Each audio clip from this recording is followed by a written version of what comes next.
Hello, boys and girls. Today we're going to be discussing the most filthy, dirty thing in all of video games: finances. Because as of late, I can't help but wonder, how did Cave go from being the most prolific arcade shmup maker of all time, at least according to Guinness World Records, to being a company that has not released an arcade game in the past decade? What happened? How did it happen? Where did it happen? I want to know the details. But as I've found, when you start to ask around about details of finances and sales, especially with indie games and arcade games, you start to find that this information is top secret, WikiLeaks, classified information. And it's something you're not supposed to talk about. No, don't you look there. And if you all know my personality, when I start to see things that I'm not supposed to be looking into, I'm not supposed to be finding out more about, it just makes it all that more intriguing for me. So today's video, what we are going to be discussing is Cave's financial history. And I want to frame the view of this video correctly.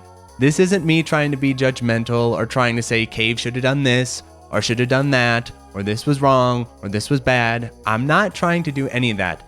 All I'm trying to do is gain understanding, because I think Cave are a very interesting case study. And I also think they are an illustration of an uncomfortable truth people don't want to talk about, which is that niche arcade games, shmups, and so forth are not exactly profitable ventures. They're not something you can build this mighty company upon, because the revenue and audience these days just is not there. The arcade era of being able to drive sales by getting people to put tokens in machines, that era, I think, is coming to an end. And so I'm approaching today's video with a good amount of empathy, because I think Cave's fate were kind of sealed before they even knew it. When the industry falls out from underneath you, there's not really much you can do about it. And so what we're looking at is what worked, what didn't work, why didn't it work, so we can gain an understanding of the environment we live in. Because maybe if you want to try and bring the genre back, maybe it's good to investigate some of the efforts that other companies have done and see if those efforts paid off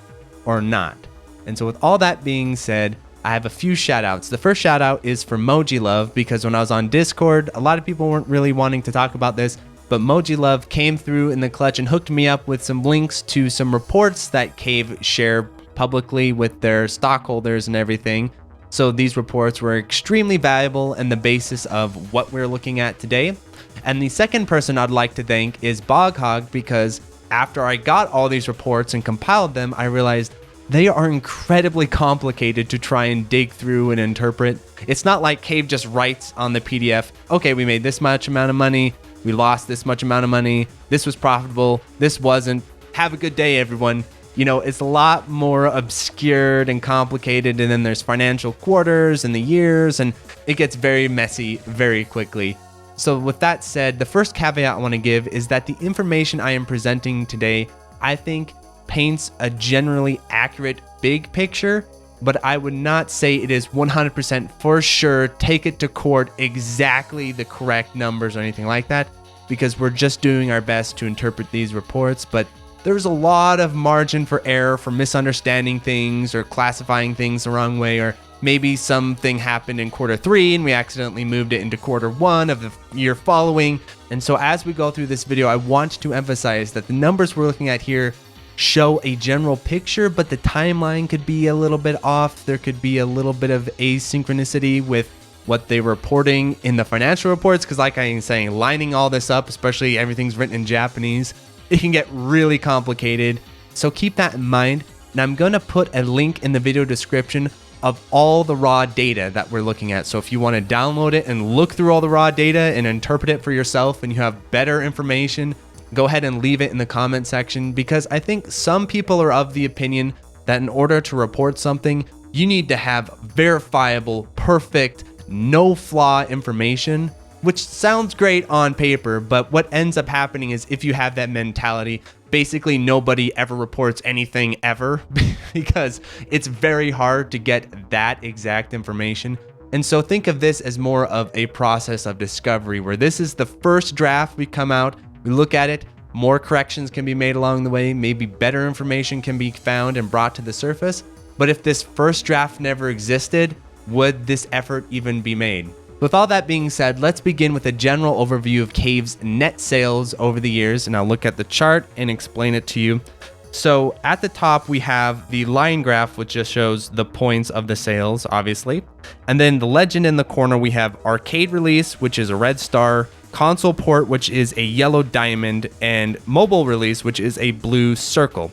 And you can see they line them up with the years. So beginning in 2004, because that's when the data begins for us, because that's when Cave became a publicly traded company, or around there, I'm assuming. So that is the earliest we can go back. Unfortunately, we cannot look at Donpachi and Dodonpachi and DOJ and Ketsui and all that, which would be super fascinating, but we just don't have access to that information.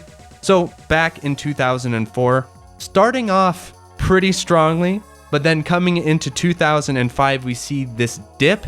This dip, I don't fully understand. I think Bog, looking at the reports, he didn't fully understand it. It seems to check out looking at the numbers, but we don't exactly know why this dip occurred. But I can just only assume because the games they brought out in 2004 and 2005 probably weren't all that popular, but they cost quite a bit of money to develop. Or because of stock market trends, something outside of Cave's control, who knows? So in 2005, we've got 3 arcade releases, 1 console port. And then things get back on track in 2006. Another 3 arcade releases, a console port, and a mobile release.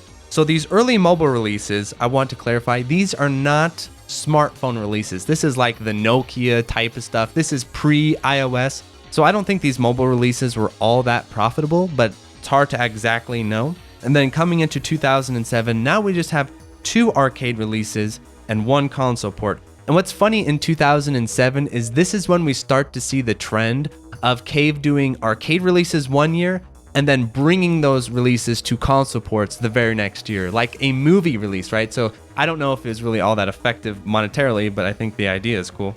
So 2007, we're recovered from that dip in 2005.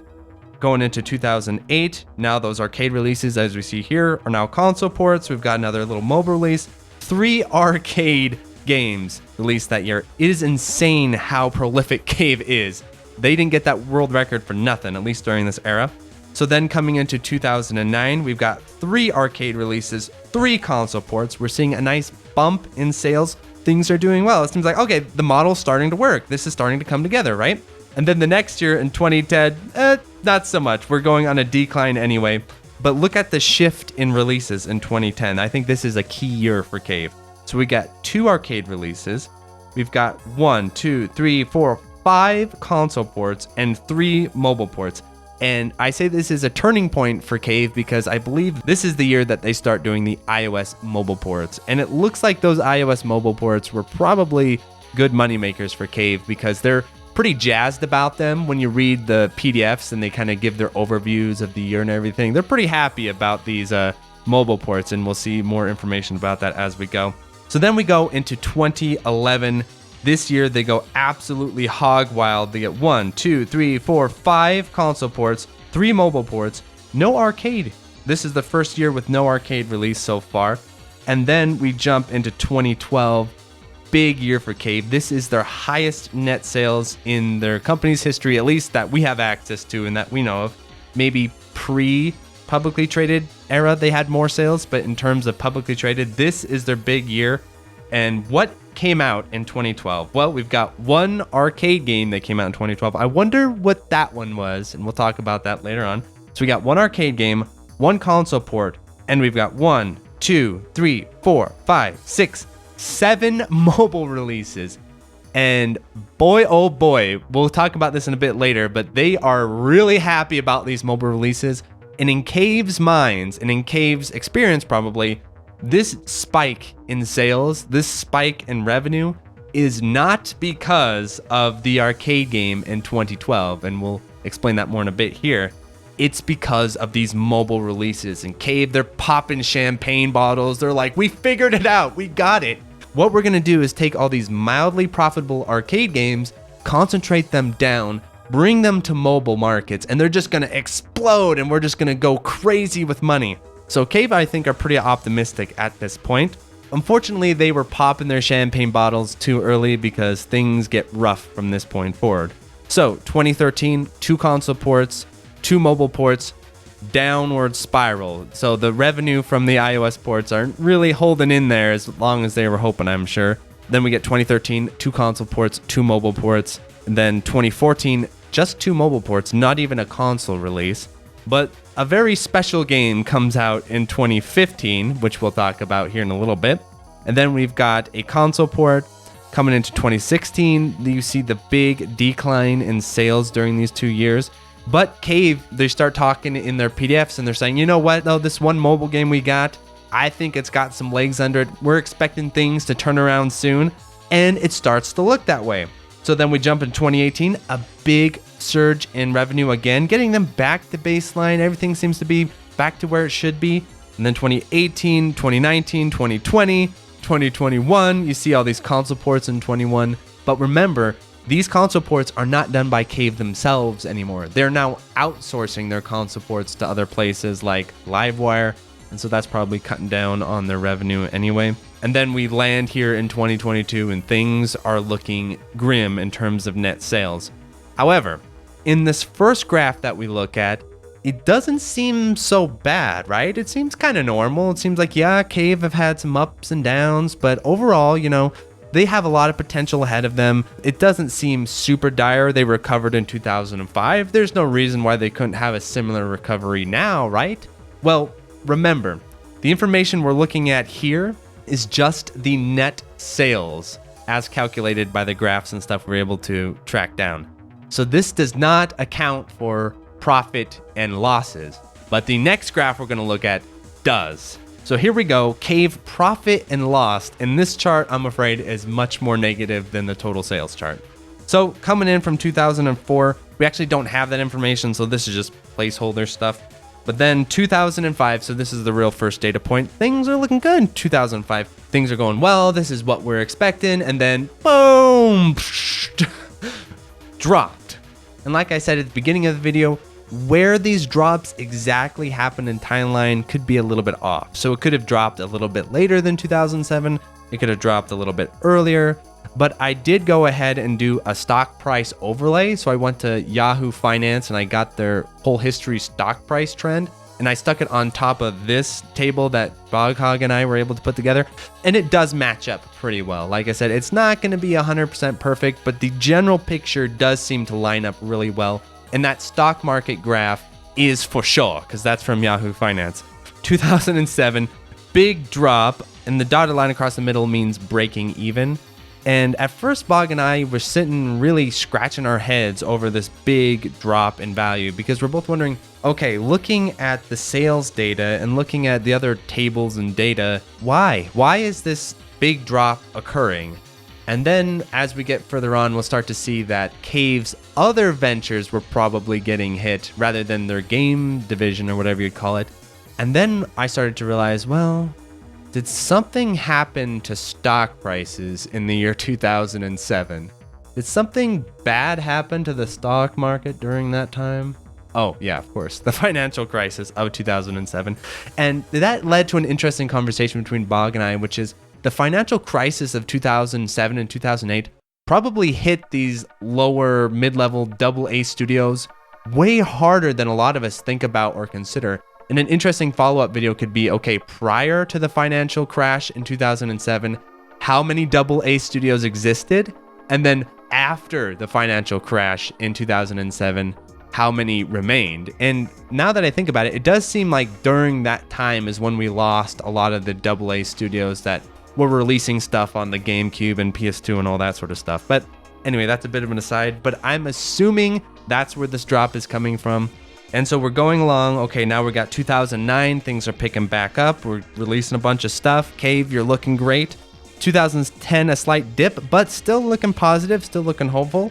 2012, this is what's interesting because in 2012, the sales were out of control, but their revenue wasn't really all that much improved over the previous years. And Bog and I were sitting and wondering about this again, like, okay, why not? And from what I've been able to gather, that's because their expenses in 2012 went up quite a bit. Because during that time, it looks like they were hiring a bunch more staff. And I think what they were doing, looking at their future projections and everything, which we'll talk about here in a bit, is they were ramping themselves up. I think Cave was like getting a bit ahead of themselves here, especially with their staffing and everything, because oh boy, in 2013, that's when shit hits the fan.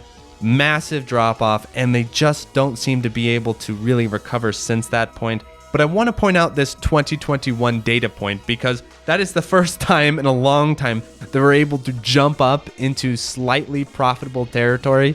And I think that might have to do with downsizing their staff and that sort of thing. But then in 2022, massive drop off, massive plunge. And again, it's like looking at the sales chart. Yeah, that kind of makes sense, but doesn't that seem like a kind of steep drop off? But then it's like, well, what happened to the stock market in 2022?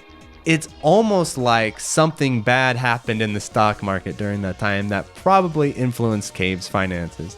And so that's where things stand in terms of losses and revenue, at least in 2022.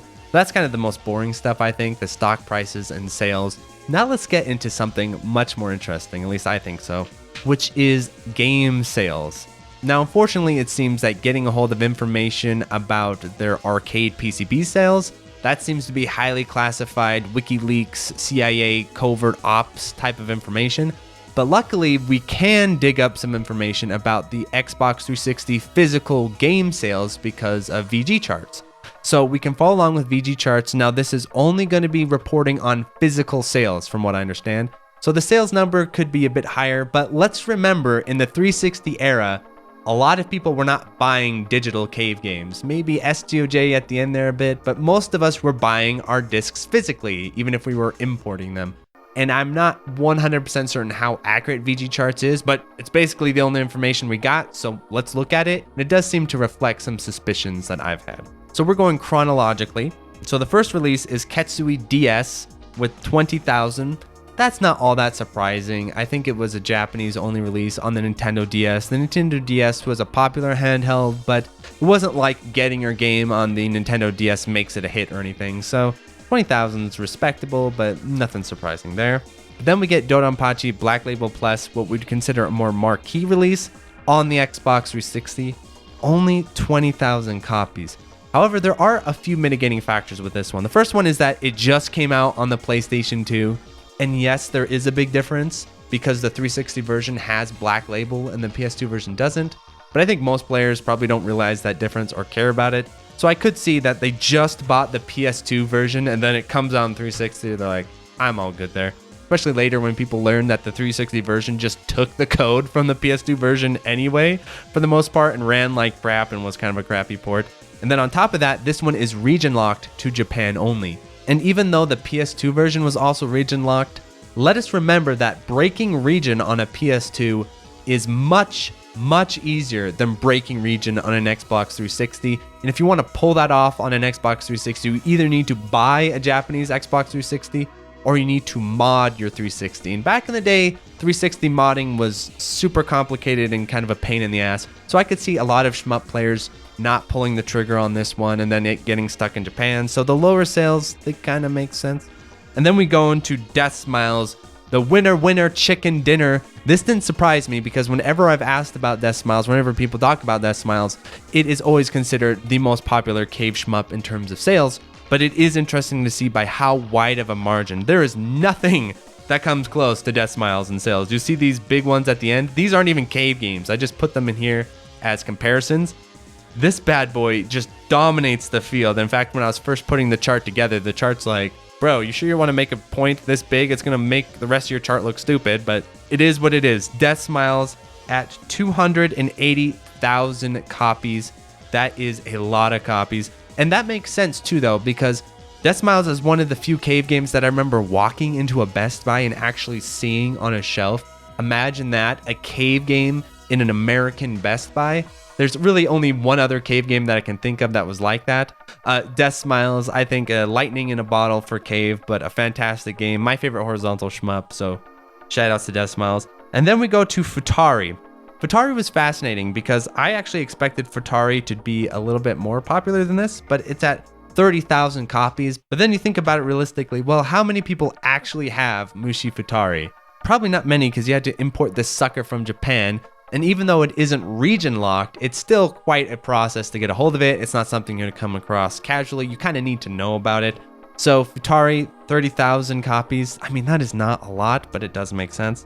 And then we go to Espgaluda 2, 40,000 copies. This surprised me because coming into this video, I would have assumed Espgaluda 2 was one of the lower selling cave games.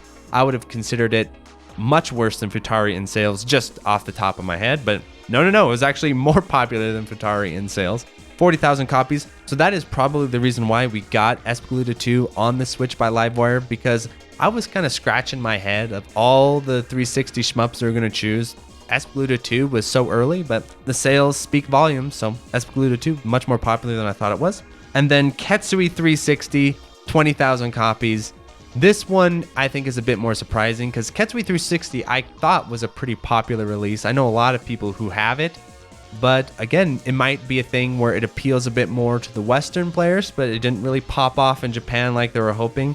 This port is better than DOJ Plus, and Ketsui had not been available on the PlayStation 2 or anywhere else, so it seems on paper like this should have been a much bigger release, but only 20,000 copies. And then we go into Death Smiles 2. Look at the massive drop off between Death Smiles 1 and Death Smiles 2. So Death Smiles 2 is 30,000. That's the same as Futari, funnily enough.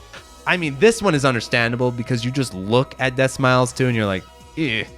I think if the game was much more graphically similar to Death Smiles 1, it would have been way more popular. I know I would have been more interested in it. And also this game's marketing was really weird, especially with its Christmas theme. I initially thought that it was a DLC of some type or like an arrange mode. I didn't know it was a separate game. And the fact that it looks so funky, I also thought, oh, this must be like a mobile game. So I think this game overall was just a dud in terms of crossover appeal, commercial appeal. And then we go to Dodonpachi Resurrection. This one surprised me at only 50,000 copies. For some reason, I always got the impression that Resurrection was a pretty big hit for Cave. Much higher, kind of like second place behind Death Smiles, but it is absolutely dwarfed by Death Smiles as we see here, and really not that much more than many of its peers. Galuda 2 is only 10,000 copies behind it, so that really surprised me a lot, but still doing pretty well relatively to its peers. And this was one I think you might have been able to pick up in a GameStop, just walking in at least for a brief period of time. But I know what you're thinking, oh, what about the Black Label version, right? Maybe that's where all the sales went. I looked up the Black Label version. The sales were very low, so low that I didn't even bother to put it in the chart. So yeah, the Black Label version, I think that should have been a DLC because it seems odd that it was its own standalone release. And I think they kind of packaged them together at some point at the end there. But when you look at the overall sales, that makes sense. I think they're trying everything they could think of to get more people to buy the games. Then up next, we have Mochi Mochi Pork and Pink Sweets at only 20,000 copies. This doesn't surprise me at all. I think this release is really weird and confusing, and it kind of feels like doubling them together like that made the games seem lesser, or made it seem like they were little mini games. I don't know. I remember whenever I was looking at the Xbox 360 Cave games and which ones I wanted to buy, I always put this release near the bottom. And I'm talking about before I really knew all that much about the games. Just, I think the way they packaged them together and the way they marketed them, it just seems a bit like an afterthought, or like, hey, we don't know what to do with these games. They don't really match together in any sort of way, but here you go, have them. Directly from the developer, it doesn't get fresher than that. But of course, we have Pink Sweets here. Everyone likes Pink Sweets. Everyone likes Pink Sweets. Everyone likes Pink Sweets. Everyone likes Pink Sweets. Everyone likes Pink Sweets. Everyone likes Pink Sweets. Everyone likes Pink Sweets. Pink Sweets. Pink Sweets. Pink Sweets.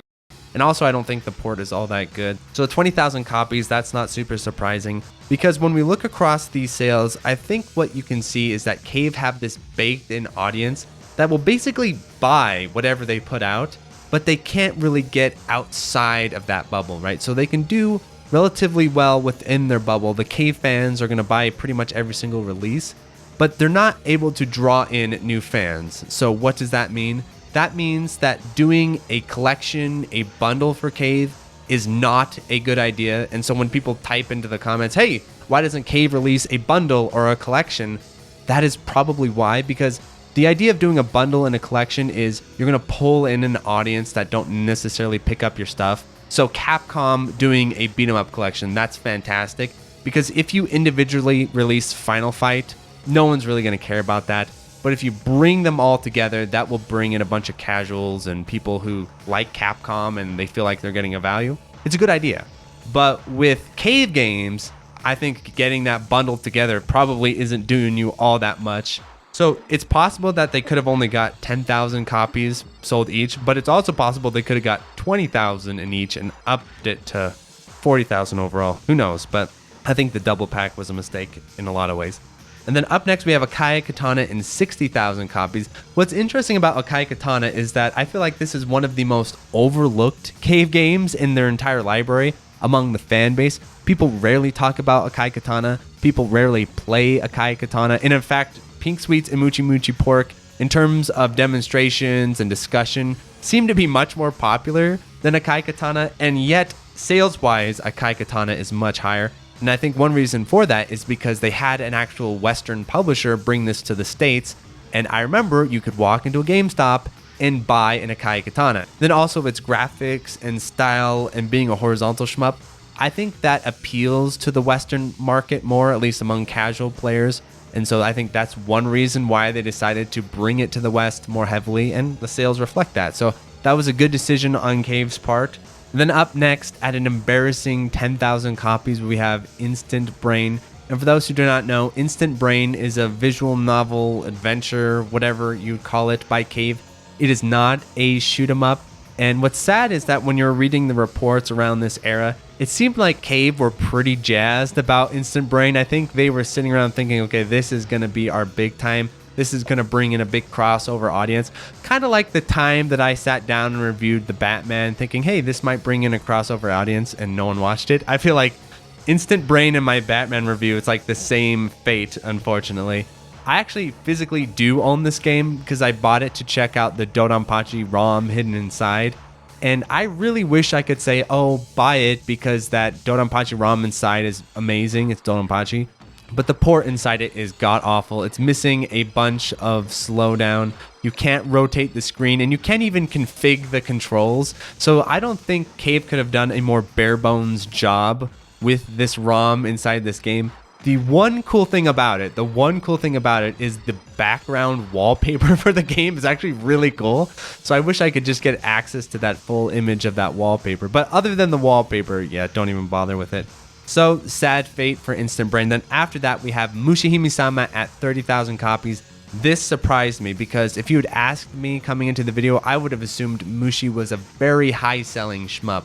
I think it is a very popular shmup, but I think what's going on with this port is, one, like with Dodonpachi DOJ, there was a PS2 version, so people already had the PS2 version, and it's coming out on the 360, and even though the 360 version is fantastic, it is also region locked. And that is a really bad idea because, like I said, region locking something on the Xbox 360 is a huge problem because unlike a PS2 where you can put FreeMcBoot on a memory card and shove it in and bam, now you're playing your game region free.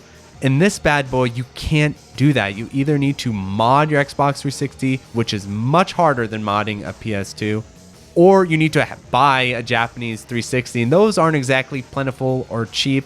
So I think what ended up happening is that everyone kind of said, we'll wait on this release, and then it ended up coming to Steam, and I think that's where they saw their sales, is on the Steam version, because whenever you talk to players who play Mushihime-sama, how many of them are playing the 360 version, and how many of them are playing the Steam version?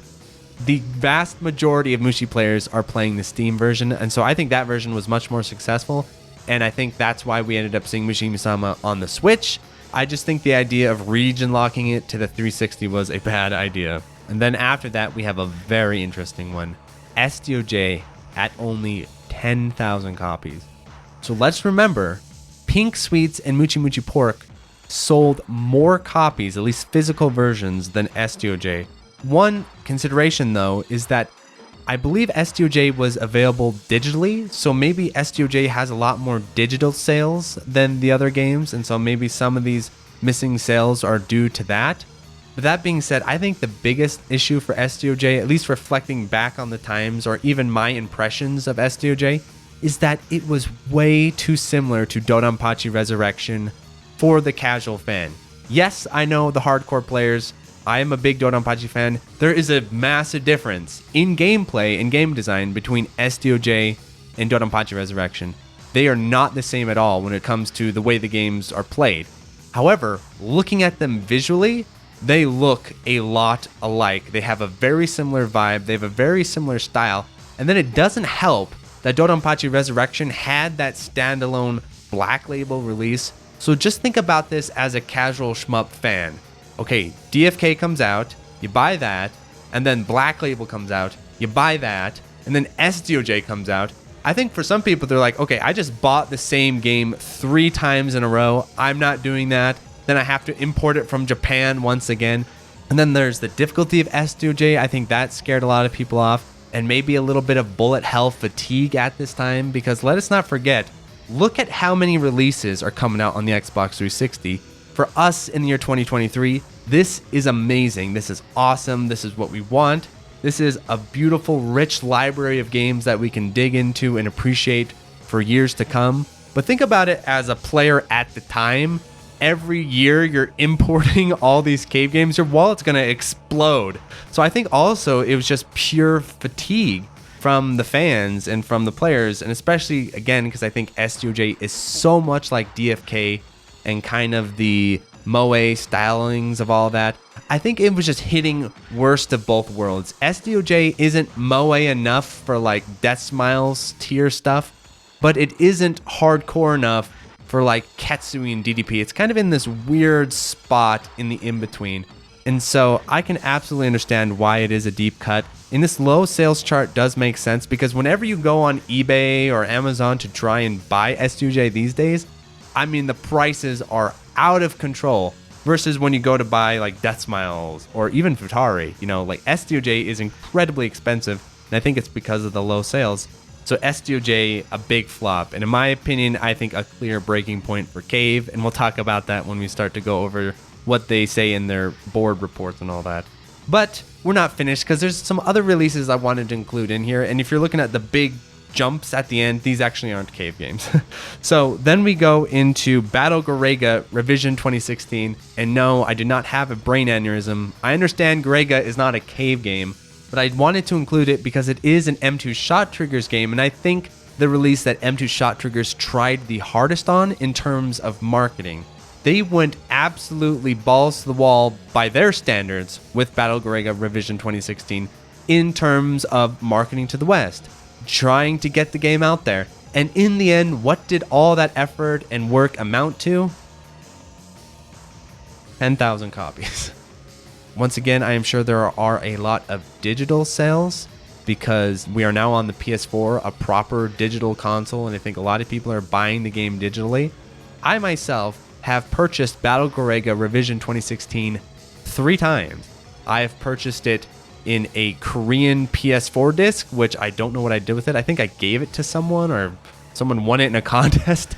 So I gave it away in some fashion, I know that. Then I have the limited run physical copy, which I bought and still have. And then I bought it digitally as well. So I've bought this bad boy 3 times. But of those 3 times, 2 of them were physical releases. And I think the majority of players, all these Cave era people that were buying physical copies of games back then, I think most of them are still buying physical copies now. And so that 10,000 number is not a good indicator. That's not a good look. But that does make sense, because after Battle Garega Revision 2016, M2 Shot Triggers went to Ketsui Destiny, which is a Cave game and also probably the greatest Cave port of all time. This one, in terms of merit and quality, should be off the charts in sales, but it shocked me when the game came out, because no one talked about it, no one cared about it, barely anyone blinked. Even fans were kind of like, it's cool. And then that was kind of it, even though it is an incredibly well done release and port. But let's not forget that M2 Shot Triggers pulled back on their marketing. It wasn't localized to English for years. It was only on the PlayStation 4, so no longer being released on the Xbox like Battle Garega. They did really pull it back, and yet it really didn't seem to make much of a difference in their sales. So this kind of supports my theory that I've had, is that the M2 Shot Triggers releases are not profitable, but they're sort of passion projects that the greater M2 studios sort of tolerate. And I really pick up on that notion when you watch the My Life in Gaming interview with the M2 Shot Triggers guys, because one guy in there who seems to be like the producer, he's kind of like, we are spending so much money.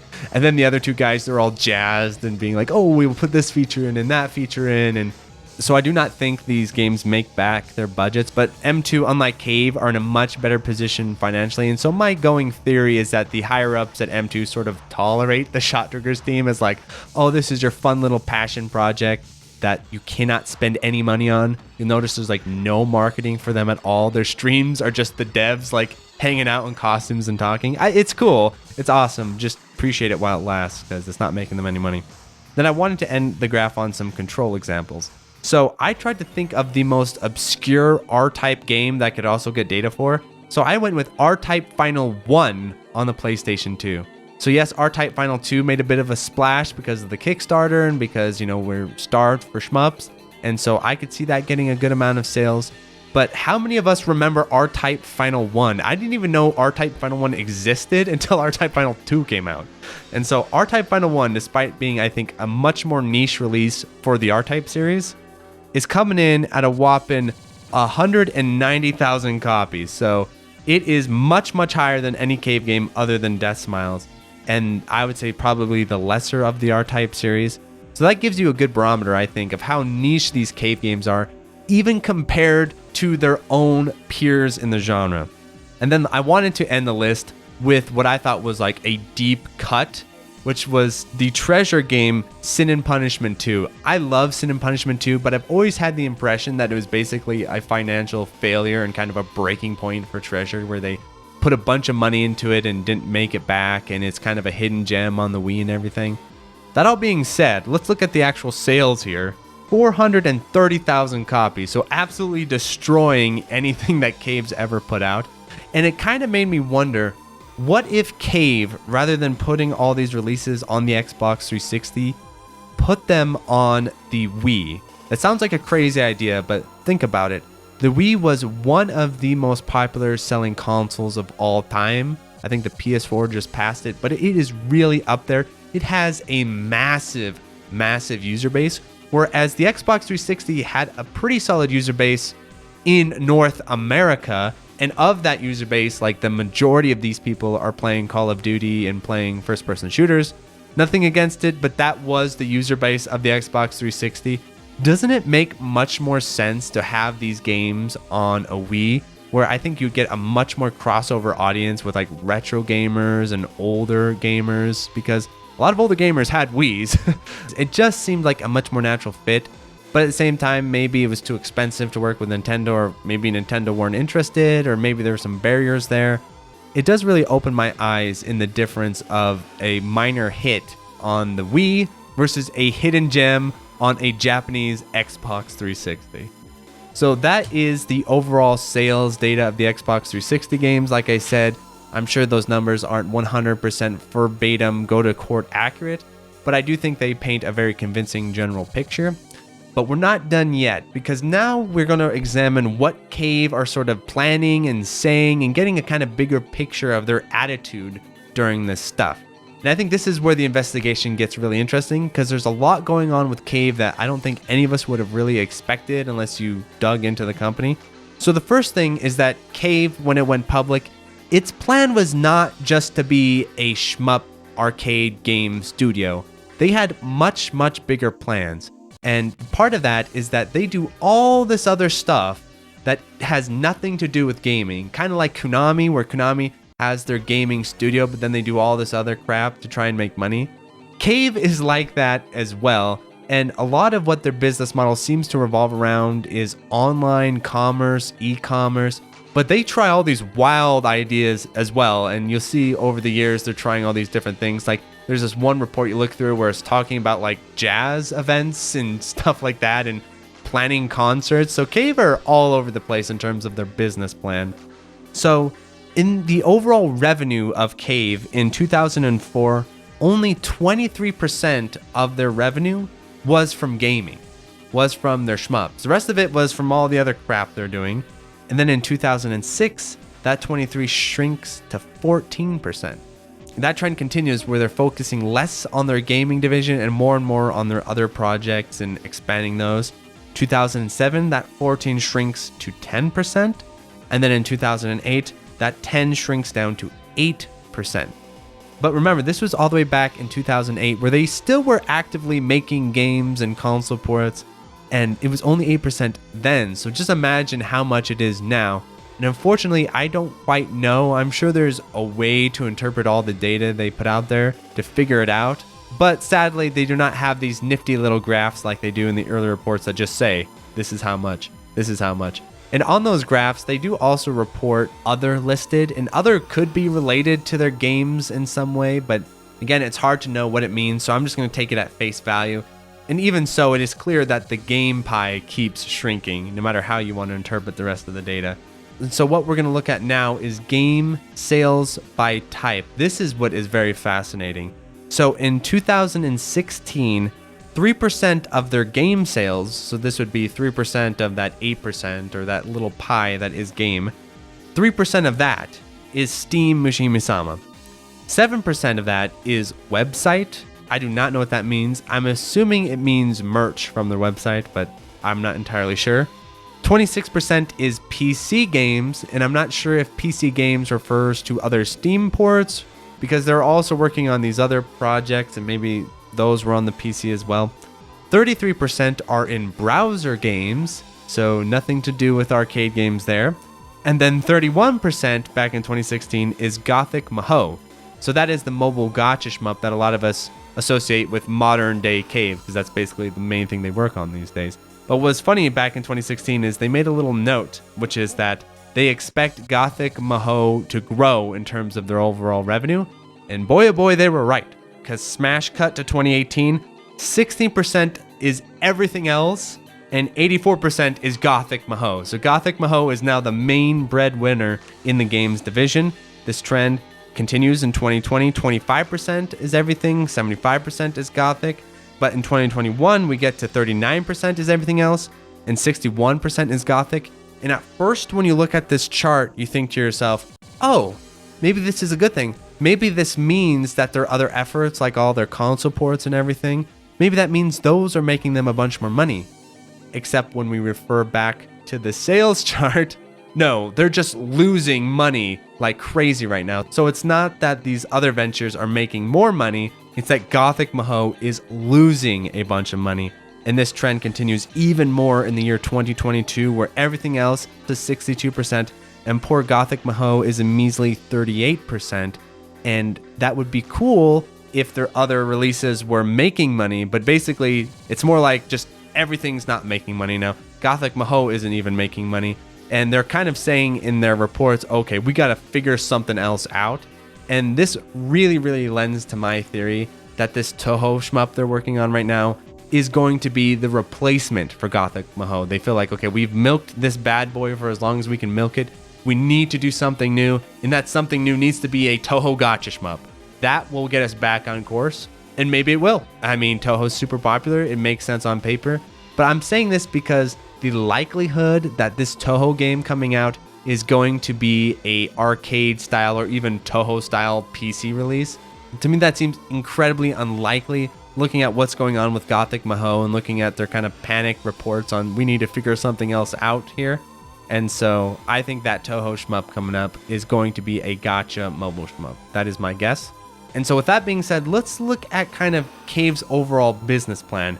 You know what's funny is that this chart is all the way back from 2007, but the basic concept is echoed through all of these years. I mean, they haven't really veered from this concept. They've just sort of changed the particulars. But here's the concept.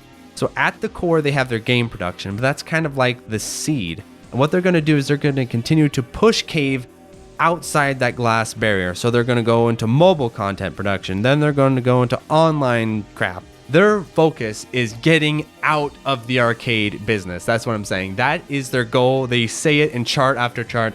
We need to move away from this stupid arcade model because it's a dying business, and we need to get into that sweet, sweet, lucrative online commerce business. So this report is, I think, very telling. This was back in 2012, and remember, 2012, this was a turning point, I think, for Cave in terms of They were releasing all these mobile shmups and they're selling like hotcakes, at least it seems at the time. And so here's what they say. An extraordinary loss of 43 million yen due to cancellation of unprofitable content. Change business plan. Take unprofitable content and underline that, because this is back in 2012.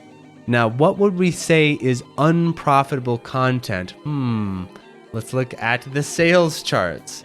What was unprofitable during that time, do we think?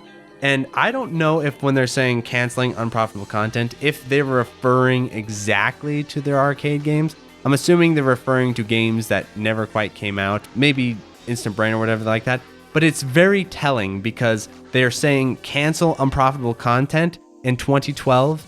And then from that point, they never made another arcade game. So I wonder, is there a connection there? Maybe, maybe not, maybe. And then they outline what this plan is, which is, if you read through here, mobile, smartphones. We got to target the mobile and the smartphones. That is Cave's plan. And boy, oh boy, they have stuck to it. Let me say that. So I think that helps bring a lot of stuff more into focus. One, Cave aren't really all that interested in continuing this whole arcade business model. That doesn't seem to be a passion of theirs. Two, they really, really, really want to get into online e-commerce, all that sort of stuff. That is a goal of theirs. Three, they are keeping a close eye on unprofitable content, and I think we can figure out what falls into that category, and I think arcade games is one of them. They say in their business plan they'll continue to port existing content, but even that they're outsourcing to other people now. So they're not even bothering to port their own games. Now they're having Livewire and all these other companies do it. So even that they're kind of getting away from. But as I was looking through their business plan for 2020, something definitely caught my eye. YouTube. And they're talking about collaborating with online creators and YouTubers. And I'll admit, for a second there, I was like, there's a chance, like the guy in Dumb and Dumber. There's a chance. Maybe Cave are interested in reaching out to YouTubers and online personalities to help promote their games and help get their games out there. It's almost like if there was a channel dedicated to that sort of thing, to bringing shmups of a high quality to a wider audience. But unfortunately, that bubble of hope was popped because they actually do outline what types of YouTubers they're looking at. So they list 3 here, and I'm not going to butcher their names because I can't pronounce Japanese very well. But the first girl here is like a J-pop singer / vlogger. The second girl is, again, like a vlogger, fashion pickup type girl. And then the third one is the same, makeup, fashion, vlogging. And I'm wondering to myself, okay, I get the idea of getting popular girls with high sub counts on board, but how much audience crossover are you going to have, even with like a mobile shmup? Because I was watching these girls' channels for a bit and trying to think, okay, are they going to do like a little ad placement for Gothic Maho or something? Is that sort of how Japanese culture rolls? Because it didn't even seem to fit with their channels in a Japanese sense. And I know like casual mobile gaming is more popular in Japan, but it seemed like a really odd choice. But then we start going through the rest of their business plan and it makes much more sense, because no, I don't think these girls are going to be talking about shmups or arcade games or even mobile gotcha shmups. What they're probably going to be talking about is this new business plan that Cave has, which is fortune telling online. And no, I'm not kidding. They line it out here. Like you look on your phone and you can zoom in with a fortune teller and they'll do like an astrology reading and stuff like that. Like girls would be really into that. And then you look at the girl on the right. Oh yeah, she looks just like the girls that they're targeting in the YouTube. So I don't think these YouTubers that they're connecting with, they're not going to be talking about shmups and mobile games. They're going to be talking about online fortune telling, and maybe they'll do videos where they do Cave's online fortune telling. That makes a lot of sense, right? A ton of sense. So I think that is what they're targeting in terms of online creators. So unfortunately, if I want to get a sponsorship with Cave or get them to look at me, I'm going to have to become a fashion vlogger, maybe someday. And to really drive home the video, I want to finish with this final plan that I found for Cave in 2023 as far as their future game projects. So one game project that they're working on is labeled NFT game. And at first I was thinking, oh, that's probably kind of a funny coincidence, or like maybe NFT could be some kind of Japanese acronym. But no, NFT is in fact referring to the blockchain NFT stuff that is all over the place right now, that everyone's trying to get their wet little paws in. I really like the idea of selling fabricated authenticity. I really like this business plan and model. And so be careful what you wish for. We're all sitting around and saying, hey, will Cave make a new game? Will Cave make a new game? And they're like, bros, we got you covered. NFT game. Absolutely wild. So all in all, don't hold your breath for Cave to return to the arcade game model. I think they've got their sights set on other things, kind of like Konami do. And it does make sense because if we're being honest, I don't think you're able to support a company as big as Cave with shmups and with these niche arcade genres. The revenue just isn't there. I think if they wanted to continue doing the Cave thing, they would have really need to have shrunk down their staff and maybe done this little studio where they're all in, getting all sweaty, working day after day, probably like they did in the early days. But once you get to a certain point, especially when you're a publicly traded company, you can't just be like, well, let's forget profits and revenue and go back to being bros in a sweaty little office. That doesn't quite work when you're being publicly traded, unfortunately. And speaking of finances, if you want to help support me, a niche within a niche, the t-shirt drive for the channel is still going. Follow the link in the description if you want to pick one up. I'd really appreciate the support. And it's been really fun talking about Cave's finances, and I'm sure all the information we go over here isn't 100% accurate, but I think it is a good jumping off point as far as discussion around the genre, around finances around the genre, and I think this is an interesting and important discussion to have. So please like, subscribe, tell all your friends. Adios, everyone. So thank you to the $5 patrons, 100, accepting Panda, Admiral Coconut, Alexander Pfeiffer, Dingo, Another Joe, Anthony A, Aaron Solis, Arrow Viper, Bo, Ben, Beetle Dames, Borgie22, Brian Shiver, Chase Palumbo, Chattel Maltese, Chris Yuzufovich, Chronic Burnout 3, Clammy Coyote, Coast, Color Boy, Cooksan666, Cooksome Soup, Corey Mark, Des Audio, Danchi, Darren Griffin, Dave Hansen, Delta Tango 6, Disco Star Slaya, DJ420 Praise It, Eric H, Fantaside, FCK, Francisco, Full Set, Retro Schmupper, Hausu, Jake Ryan, JLab, JBRPG, John Kelly, Gameboy Guru, K, K2, Khalil Reedy, Contain, Kraz the Boys, K-Horse, Larridge, Malaise, Matt O'Leary, Maz, Megadeth 859, Minung, Mechalin, Michael Stum, Mitchell Y, Queen Charlene, Nathaniel Davis, Neon Dagger Games, Okla Kukels, Philip Mason, Psycho Blizzard, Rattlecat, Raul, Realskeen, Riff Mason, Rolf015, Sarah, Scanline City, Seesaw STG, Schmop Junkie, Sirapong, Steve Fiction, Street Magic, Superfunk, Hamzarian, Takiro Mucho, The Boot Rex, The Dirty Screech, The N1, The Old Bensta, Tiram, Sugumo, 2YU, Twilight EX, Udikoi Roots, Vic Viper, Waggy Legs, Expect, Boghog, and Utakaya. Thanks for watching.